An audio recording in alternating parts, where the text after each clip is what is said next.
It's Sunday, March the 2, 2025. Yesterday was a fairly nice, more relaxed day. The problem is I have to not relax too much. I need to stay in the saddle and keep going.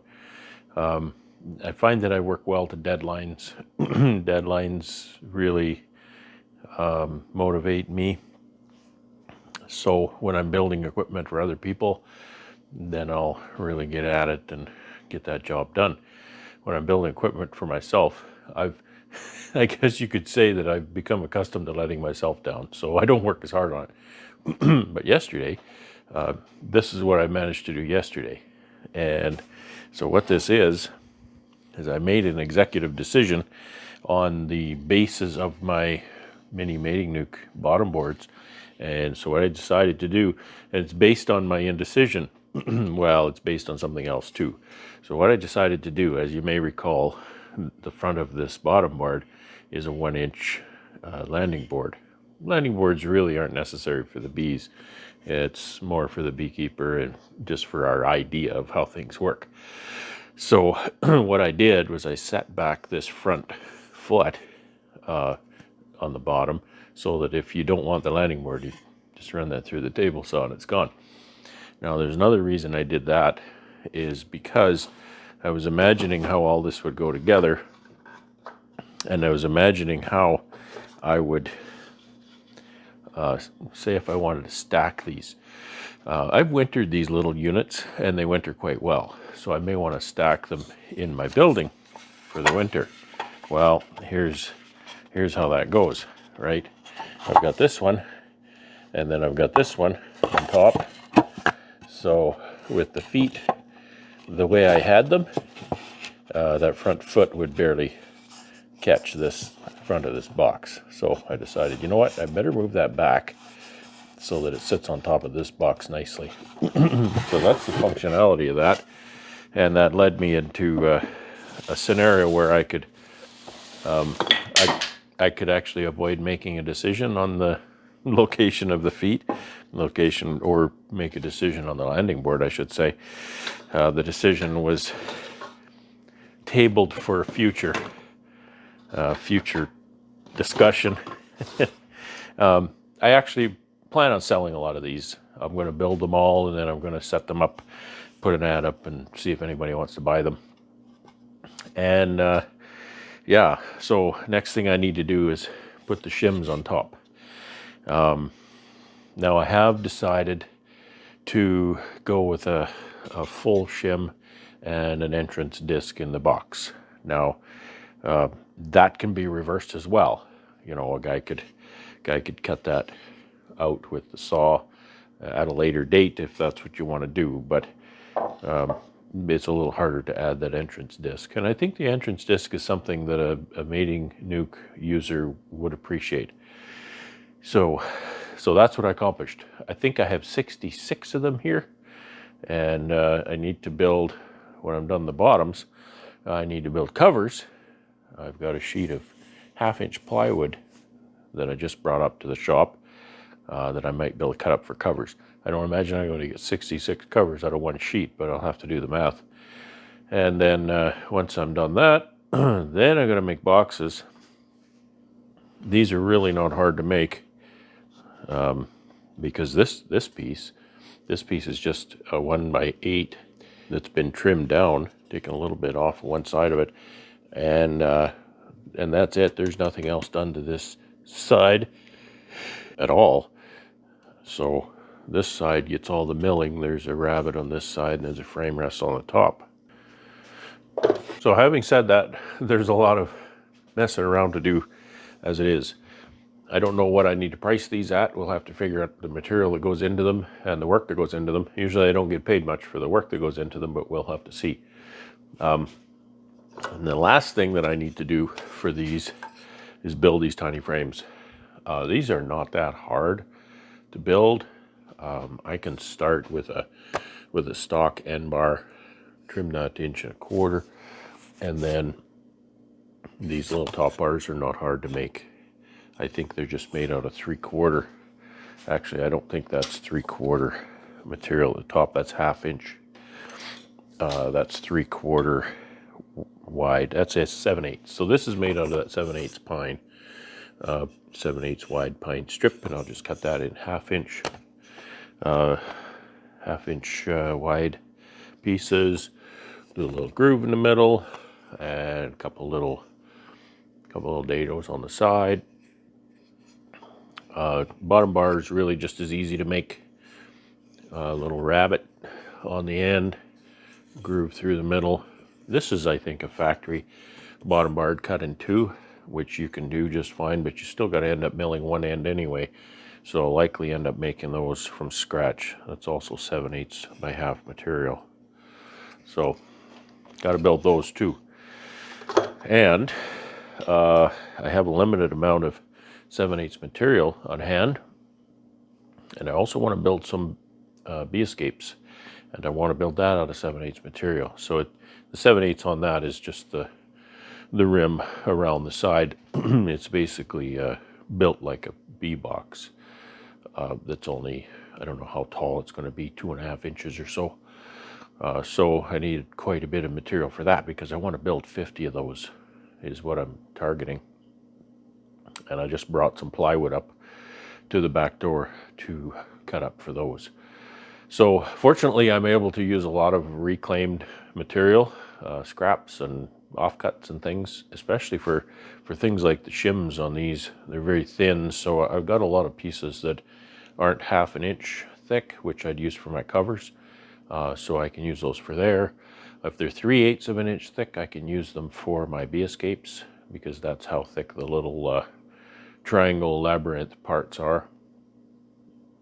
But just talk today. I'm not really doing anything here right now.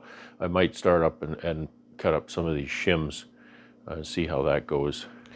We were talking about making some comb honey the other night on a live stream, and I was trying to describe this, and I wasn't doing a very good job.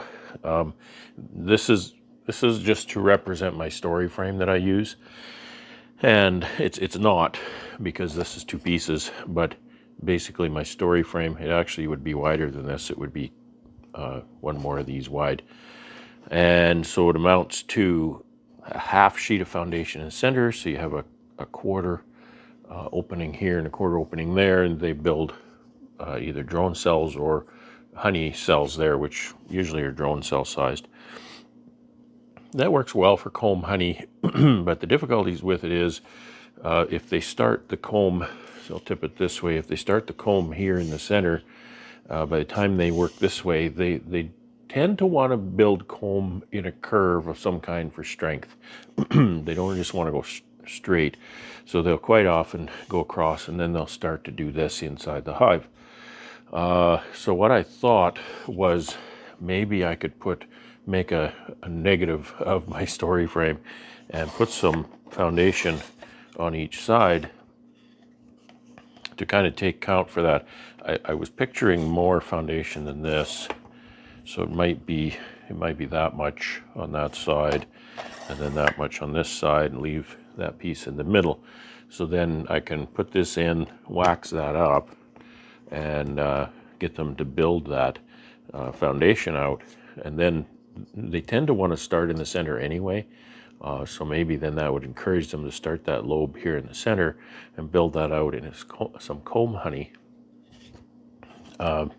So that was just something I was trying to describe on a live stream. Just put put some on one side, put some on the other. So this is the kind of thing I was trying to describe. That's 4 out of 6, so that's thirds. That's a third, that's a third. So it gives me a third in the center that is not drawn, or doesn't have foundation, I should say. So I don't remember where I got these. I can guess where I got these, but I have a box of these pieces of foundation for some reason, and it's been here for a few years, so I thought maybe I would just try that, put those in some frames. I'll either build frames, or I have some of those frames that I'm still cleaning up from a couple of years ago, so I can put it in those too. We'll see what happens. My comb honey didn't work out too good last year at all, so I hope this might help make that better this year. Okay, that's all for now. Thanks for watching. It's Tuesday, March 4th, 2025. So there's still a nice day. However, it's overcast and below freezing, but not far below. I think it's -2 or -4. So it's still a pretty nice day today. Yesterday was an extremely nice day. I think it got up to 7 degrees here at home. And I say I think because I was in Winnipeg most of the day. Went to the Packer, did some deliveries, had some really good deliveries. So it was another really good day for sales. That's always nice because it's got to keep the lights on, right? Got to get the product sold so that we can continue to do the things we enjoy. I always say that my life is kind of like a Venn diagram with 3 circles. There's things I'm good at, things I enjoy, and things that make money, but the circles don't intersect. So I just have to do my best within that context. So I'm just working here today at these little bottom boards. I'd like to churn these out before I move on to something else. So in my last video, I left you with some questions as to what I should do.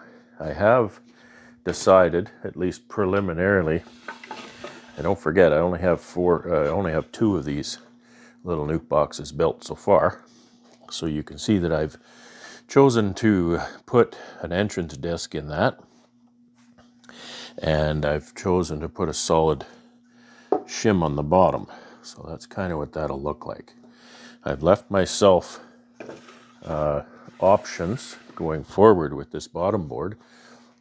If this little landing board turns out to just be a bother, or there's not really any purpose for it. People like it. It just seems to be the thing. And I've set back this foot so I can just cut that off on a table saw and everything will be good.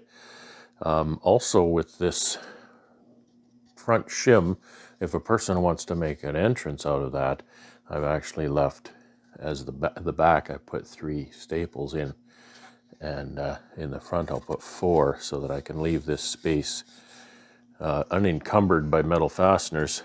It's glued, so you can take that off. You could run a router there to take that off. You could get a chisel and cut that. Oscillating tool, perhaps. That would be pretty easy to make a entrance with that. So I've got, let's see, how many have I got done? 1, 2, 3, 4, 5, 6, 7, 8, 9, 10, 11, 12, 13, 14, 15, 16 done. I have to cut a few more shims. The shims are very close to the same dimension. I think it's, what is it? I think it's 8.5 long. Yeah, this side shim is 8.5 inches long. And the length of this shim is immaterial. So all of the shims I make can be 8.5 inches long. Because I do the same as my covers, or I'm planning to. This side is fairly smooth and flush. This side is not. So you can see that the foot is a little bit proud. This shim is a little bit proud. I've got some squeeze out here that's going to dry up. As long as this side is clean of squeeze up and my parts are flushed, then I just run that through the table saw. 8 3/8 overall, I believe, is what the width is on these. And I'll sketch up this whole thing when I kind of decide exactly what I'm doing. I think I've mostly decided, so I can sit down and sketch up this whole thing at some point for you. It's really nice that a lot of this is being made out of offcuts and scrap wood and whatnot. So that's why you see things like this, just wood that's been sitting around a while. Some of this wood here you can see is a bit dark. None of it is garbage wood at all, but some of it certainly has been sitting outside a long time. And the little plywood pieces are actually from last year's pallet build, pallet and cover build. So it's nice to be able to make use of that material. I'll probably end up selling a lot of these, and I don't know when I'm going to sell them because there's a lot of work to do yet. I need to build the boxes. They're not difficult to build. They're even not difficult to cut up and mill. There's just a lot of them. And then I also have to build the frames. And not only do I have to build the frames, but, sure would be nice for a customer if that frame was drawn up. So if I can get all these frames built this year, maybe I can just run these in the honey supers or as honey supers this summer and then sell these off next year perhaps. I can put them up for sale undrawn, but a person really should buy them in multiples of 4 if they're going to buy them undrawn, because that's really the most efficient way to draw them. All right, so that's really what's going on. There's not a lot else going on. I do have plywood outside to make bee escapes. I might end up buying some plywood. I don't know. We'll see. I've got some lumber out there too. I have to sit down with SketchUp and decide exactly how I want to put all that together as well. So there is some work to be done with that. Okay, I'll leave you with that for today. Thanks for watching. It's Wednesday, March the 5, 2025. It's another beautiful day out, sunny. There's 0 wind again today, which is really nice. Still below freezing though. I thought it was -4 or something when I come out here. And tomorrow is going to be nice too, but a little bit cooler. So, I mean, this is just early March. We can't kind of rush things and hope for too much right away. March is the warm-up month, and by the end of March, we may be getting rid of all of our snow. And by the end of March, we may be looking at getting the bees outside. So that'll be nice. It'll be nice to see what's alive in that building. But for now, I'm not going to worry about that too much and work on my mini mating nuke project. And so I'll tip the camera here and let you know what I'm doing. Firstly, in the background here, you could see that I have a stack of mini mating nuke bottom boards, and this is the result. These are, they're not the most perfect thing in the world, but I'm trying to use lumber that I have, lumber that's been sitting outside a bit, but it's not rotten or anything. It's fine. This will all get wax dipped when I'm done, so they'll be all good. Now, I learned a few things doing this. These are 8 and 3/8 inches wide overall. Okay.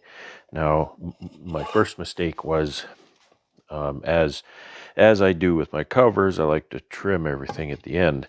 So I should have cut this plywood a little wider. I didn't. 8 3/8, and then I went and cut my feet 8 3/8. So if there was any differentials, you're going to see it or feel it. The shims, I did, some of them I cut a bit long, not all of them. And so now I'm just going to run everything through the table saw at 8 3/8. I'll run it through upside down, get the sawdust going down the hole. If I run it like this, it'll cut just fine, but the sawdust will end up just shooting out in here. So we'll try to get the sawdust going down the hole. And after I'm done trimming 66 of those, then I'm going to turn my attention to the boxes. This one I haven't put a entrance disc in yet. These have actually been sitting in my shop for probably 2 years, just like this. So what's happened to these is they've shrunk. They're no longer 6 5/8 high, and you can see that the bottom bars are quite flush with the bottom of the box. I don't think that's going to be a big deal, but the fact is, lumber is always going to shrink. Perpendicular to the grain. The grain goes this way, the lumber is going to shrink this way. And so that's that. The new pieces will be 6 5/8. These are like 6 3/8 practically, so they're kind of short. This one that I did put the disc in, I've been showing you as an example. One of the problems this one has, it's a bit of a blemish unit. The frames can fall down because the frame can move sideways enough that it falls off the frame rest. That's not a design flaw. That's a flaw in this piece of lumber. When I milled this piece of lumber is warped an awful lot, so it should have been pushed farther in to take up this gap, and that gap is the difference between this working the way it's designed and not. So that's just not such a huge deal, but that's not one that I'll necessarily sell to customers. I'll just use that myself. That's kind of the plan. I need to cut up lumber outside because it's 16 foot. I can't get that in the shop. I'm going to cut that in half to 8, which will work out just fine for making my parts, and then bring it in here and rip those sides, and then I'll cross cut them after that. So let's get at this, trim these little covers up, and then we can get on with the sides for the new ones.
Okay, those are all trimmed except for 4, because these 4, I made a bit of an error. You can see on this one, the foot is overhanging there, and that's not a problem, except I've left the shim proud on this side, so I can't just run that along the fence. It's sticking out. I need to trim this first, or I need to trim this first and run it the other way. Now, there's a number of ways I could fix that. You know, you can take a sander to that if you want. I just wanted to show you something that I learned quite some time ago, and I think it's a really neat solution for things like this. And it's called an L fence. Now I'm just going to use this jig that I have, and this jig is just the spacer for my pallet runner setback. And you can use an L fence in many different ways. This one, I'm going to just put it right here. I've got some spacers here. These are temporary. They can sit there because they're not going to be in the way. So I'm 3/4 up there. And so what that does is, being 3/4 up, that L fence will run along here. It'll allow this protrusion to run beneath the L fence. So I can run that along this way. My calibration for my fence is not accurate, so I just need to do this sort of by eye. Again, I'm not building fine furniture here, so it doesn't matter if it's totally exact. And I'll just put this, and again, this L fence is not made for this. It's a jig, so it's not perfect for this application, but it'll work. It'll work, I'll guarantee. Okay, so that's affixed to my fence. Make sure those are not in the way. I could take them out, but they're not going to be a problem. And that'll go right through there. So now what I've got is I've got my L fence registering along here. That protrusion is going under, and then that'll cut these feet off. I'll do that to all 4 of these, and then I'll reset, take the L fence off, reset, turn these around, and just zip off that little piece.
You can use an L fence in many different ways. This is another L fence that I use.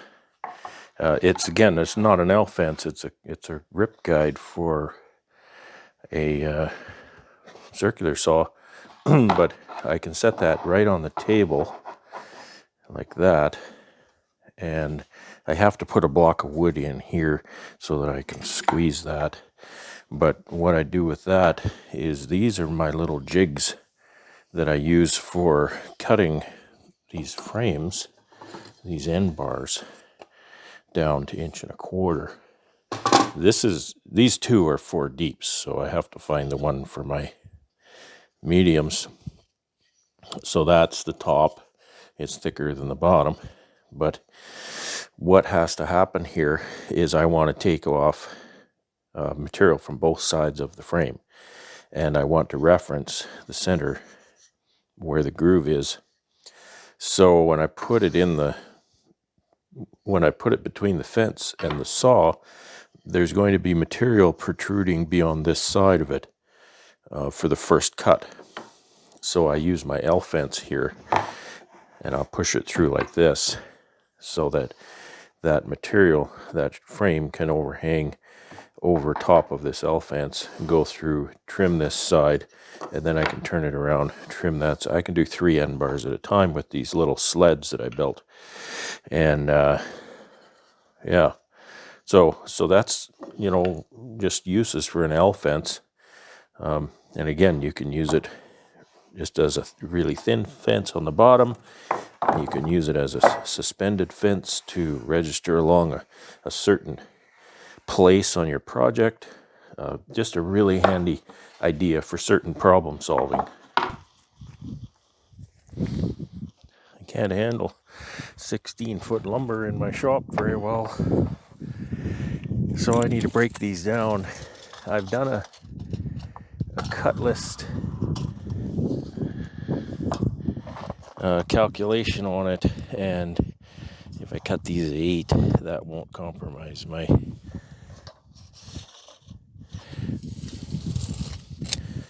ability to get the maximum amount of pieces out of the material.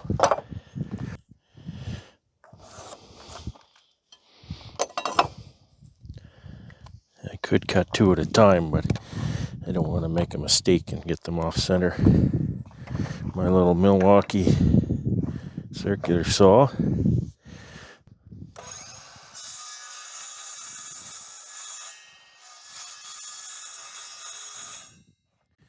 going to have to raise that a little bit.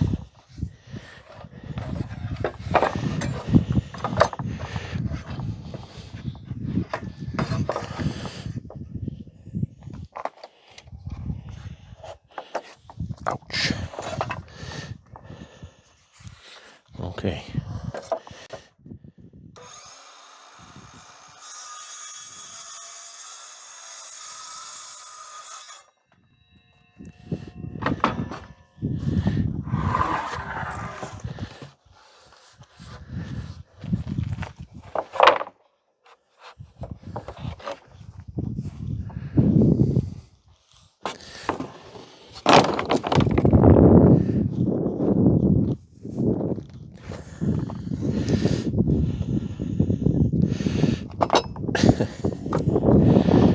It's a little chilly out here. Get working and you warm up.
Okay, 8-foot lumber I can handle in my shop. I've actually set up my shop so that when I put a 8-foot board or plank on my table saw, the far end of it, you can't see the far end of it, but you can see how it's sitting here. The far end of it, by about 5-6 inches, sits on my workbench. So I've got some support there. I just have to make sure that piece of the workbench doesn't have too much crap sitting on it, which, you know, is a challenge. However, this is what I wanted to show you. There's some knots and things here, and I'm not going to be able to do much with this. This is kind of ugliness. But I wanted to say a word about maximizing use of your lumber. It was quite some time ago I was watching a Bob Binney video, and he said something that he didn't say was gospel, but he said he believed it. He'd heard it and he believed it. He said that in a shop, a wood shop, the sawman will make or break your wood shop. And so what he was referring to was, if you, for these boxes, I want these boxes to be pretty nice. I don't want a lot of nastiness in these little boxes. Okay, so I want to cut around a lot of this. I'm going to lose some of this lumber in the doing of that. Now, if I were to cut this off right here, I could still use this portion for shims, etc. And this is why I like to do the ripping first. If you're going to cut more than one piece out of a board or a plank, plank is 1.5 inches, a board is 3/4, then you can rip that first, so that, for example, this isn't a really glaring example, but this is an example no less. You've got a knot here, so you could cut it here, right? Conserve this lumber, but you've also got a knot here, so you'd want to cut it back here. So if you were to cut straight across that, now you've lost that much material. And sometimes it's 1/8 of an inch that makes up the difference in what you need. So by ripping that first, if you were to be making a project where you to rip this in two, which for example is the runners on my pallet, I would rip this in two, right down the middle. So I could start one of my runners right here, and on this side I'd have to start my runner here. If I were to cross cut this first, I would have to cut it right off right there, and I'd lose that piece. So again, if you're going to cut more than one part across the lumber, it's to your advantage to rip that thing first, and then you can treat each strip as an individual problem to solve, because then this piece is not going to have any knots in this part. And again, this is a bad example. It's an example, but it's not a really glaring example. Often you'll have a really nice clear piece of wood with one big knot right there. So again, if you're going to rip that, then you can rip that and still get a nice clear piece on this side. So what I'm going to do here first is I'm going to run these through and just take off the edge. I'm going to run the best edge through here, and I just want to take that edge off to make it nice and straight for the box. And I also want to get rid of that little round over that's done by the factory. So I've got quite a few pieces here to bring up on the saw to do that, and then I'll do them all over again a second time, cut them to width.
Okay, so these are going to make 6 5/8 sides, which is most of the way up here.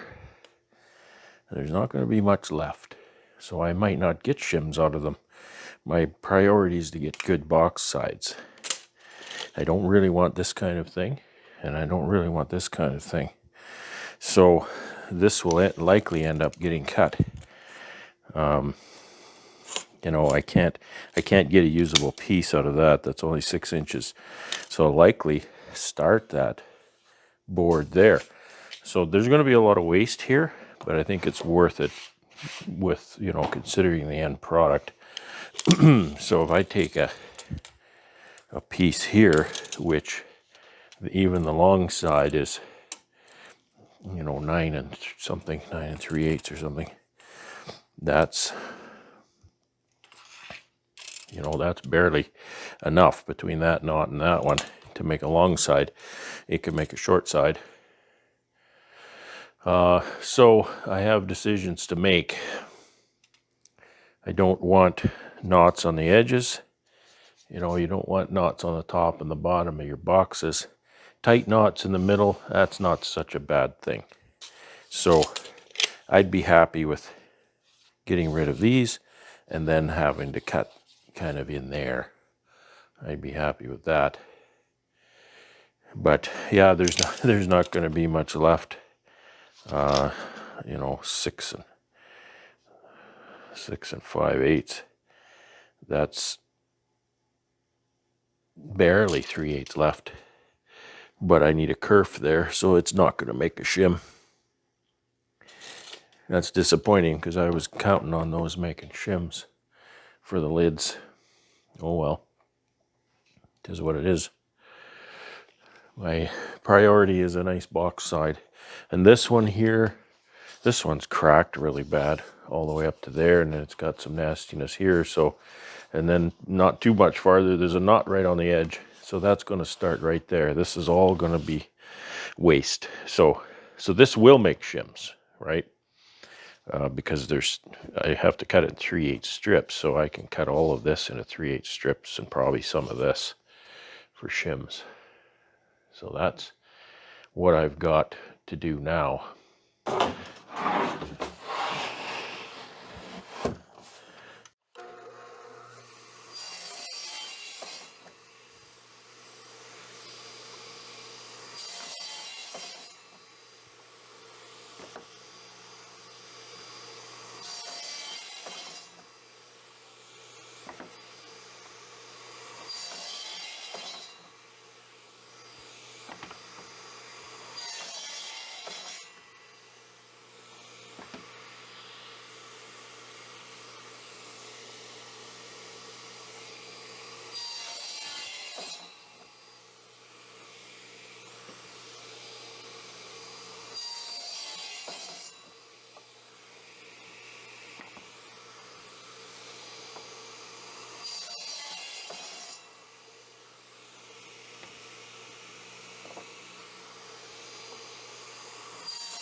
Okay, I've got the long sides done, and I worked hard to get half and half, long sides, short sides.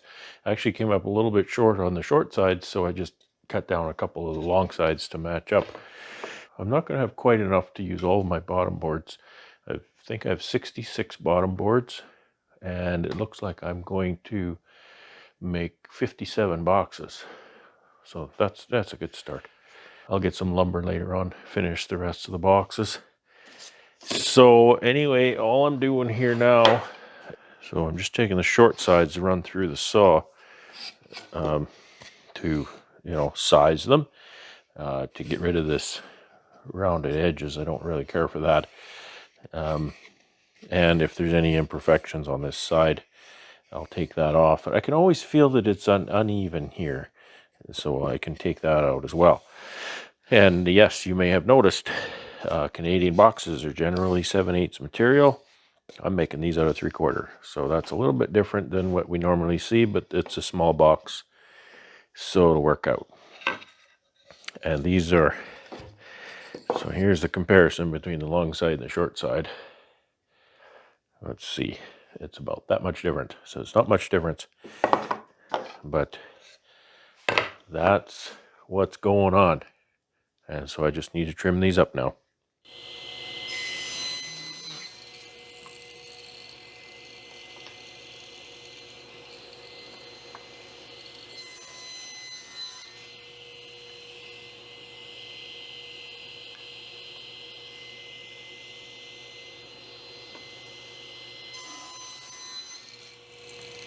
It's Thursday, March the 6th, 2025. Now, I'm not sure how far we got yesterday on the video because I haven't reviewed it yet. I realized that partway through my mic went dead. So I got done cutting up all of my material, all of my 1x8s on the radial arm saw. And then I trimmed everything, and I made 200 and some of these little offcuts. They're only 1/4 of an inch. I'm not sure I want to use those for lid shims or not, but they're here if I do. And so you can see I've got a few of the ends here, and I have a few of the ends here. I've just been cutting a few of the frame rests, and I've got the sides all decked up here. There's 114, so that means I can make 57 boxes. So that's just short of the number of bottom boards I have, which I'm okay with. I can store the rest for another time when I finish them up. Now, I just want to show you how I'm doing this. Of course, I've cut this to size, front to back, and then this is a fairly nice one. It's clear, there's no knots in it. What you don't want to end up with is any imperfections in this frame rest. You don't want any knots protruding here. So if you have knots on this side, then you have to turn around and make the other side the top. So I'll just show you on the saw what I've got going here. Okay, I have my dado blade installed in the saw. The sides, or the ends I should say, the frame rest is 5/8 inch down, so I've got this blade protruding out 5/8 inch for that. It's 3/8 of an inch deep. It's exactly half the depth of the wood itself, and I actually am a little bit shy of that, I think. Actually, I'm not. I snuck up on it and I end up 3/8 perfectly. Now these also get rabbets on the sides for the sides to interlock into, but they are 3/4 wide, not 5/8. So I can't do these with one setup. So I have to do all the tops, all the frame rests, and then I have to back that fence up a little to 3/4 and do the rabbets for the sides to lock into. So I've got my sacrificial fence here, and it was a bit too sacrificed, so I added another sacrificial fence to it. here, it was what was happening was, as the piece went through, because they're fairly short, it would tip like this. As my featherboard would push on it, it would tip into the saw where the big groove is cut out of it. So I added this one and cut a fresh groove in that. I've got my mag switch featherboard. I generally use this featherboard. It actually will hold much stronger than the mag switch one. The mag switch one can push out of the way, but these have a limited travel because they sit in the miter slot, and that's as far as it'll back up. So that's not far enough for this job. So that's why I bought the mag switch. And it's a good little featherboard, very expensive, but it is what it is. I've also got my grip block. This is made by Micro Jig. It's a very nice grip block. The bottom of it is, it's not sticky, but it's grippy. So it grips on the lumber really well.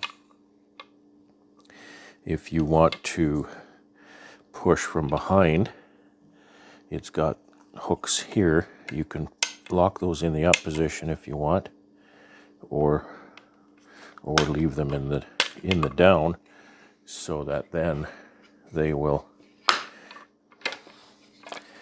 come in behind your workpiece. If you set it like that, they automatically retract, or they'll push in behind. Now they don't go down more than 3/8, so they're fine in the down position. So I can actually lock that in behind. I like this that it's nice and long because it gives me good down pressure for the entire length of the workpiece, and that's important for a consistent dado rabbet. That's a consistent rabbet on there. So this piece, there is a little bit of a knot here, but that's the extent of it. So I can get rid of that completely if I put my frame rest here. There's not any existing knot material there. And this will be captured in the joint, so that'll be fine as well. So this is just what's going on. I'll do a few cuts for you.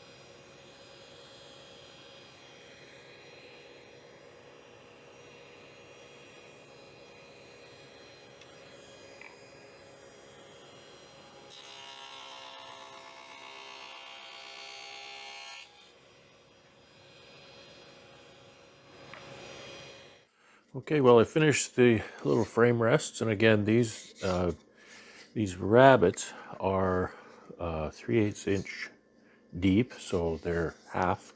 It's a 3/4 inch material, so it's 3/8 is half of that, and the top one is 5/8 spacing here, and the sides are 3/4. 5/8 is kind of sort of standard, I guess. I know it's not 100% universal, but 3/4 matches my side material, and this is kind of how the side material fits into that. I've actually made that just a little proud, just so that it fits right in there snug. Now, some of my sides, I predicted this problem, are a little bit warped. So a little bit of space in the middle there, but I have a way to deal with those, and I'll show you what I'm going to do. I'll step you through putting a couple of these together. I probably shouldn't be working right on my table saw, but I am trying to be careful with the glue. I'm using the Type on 3 waterproof food grade glue, And I was using a shorter stapler, but I'm going to use this one. This is a really big staple gun, and this is a 1.5 inch staple, just because I have a lot of these to use up. And it's a medium crown, but it's wider than my other medium crown. This stapler really makes a crash when it goes off. So what I've been doing is I'll take an end and a side, and I'll have to decide which side I want out. If it's warped, I'll make sure I put the convex out so that I can use my little trick to make it work better. And I'll just start applying a little bit of glue. I want to glue both surfaces in this joint. Right. So yeah, I can spread that with my finger, but it works pretty good without. Okay, so the convex is on this side, so that really needs to be the inside of the box. Now flush it top and bottom. The first one is a little tricky because I have to hold it while I staple. This is going to make a big bang. Okay, and then I'll do this one. You want to keep your fingers away from the stapler. I want to drive a staple through your fingers, and I know that can happen. I've done it. So you can see there that it's got a gap in the center there, but I should be able to make that go away. But I need to put pretty well the whole box together before I can make that go away. So we'll do the other side the same. Put the convex on the inside. Snug it up nice and tight. Flush it top and bottom. Hold it tight. Drive a staple. Same thing.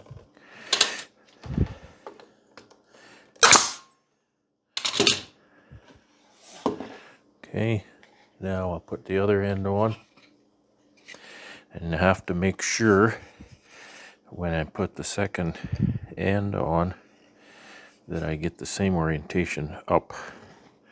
I don't want the frame rest upside down on one of the ends. That wouldn't work well at all.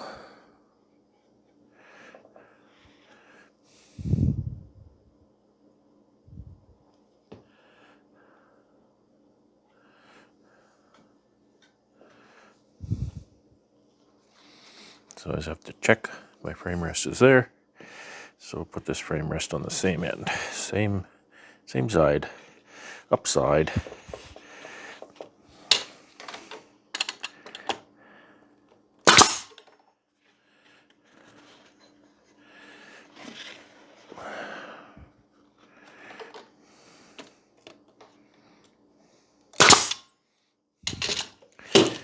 Now I think you could see this coming. I'm going to squeeze this with this clamp. I didn't even put the end one in. Like that.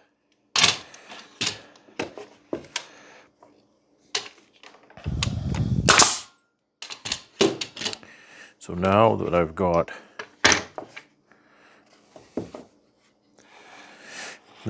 it secured top and bottom, and the top and bottom is, theoretically is tight, and the gap is in the center of that board, then I'll put this clamp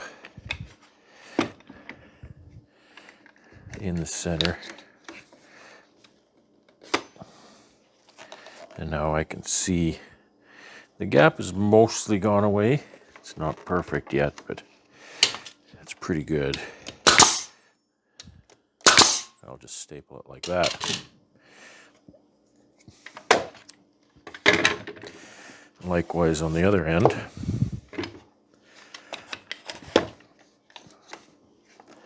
This is the stuff I think about when I'm laying in bed and can't sleep. How am I going to fix those warped boards? Sometimes my solutions that I come up with work, and sometimes they don't. See, this one, there's still a little tiny gap there. And if I want to address that, I can always just put just a bit of glue in there. Right. Okay, that makes a nice little nuke box. Check my work.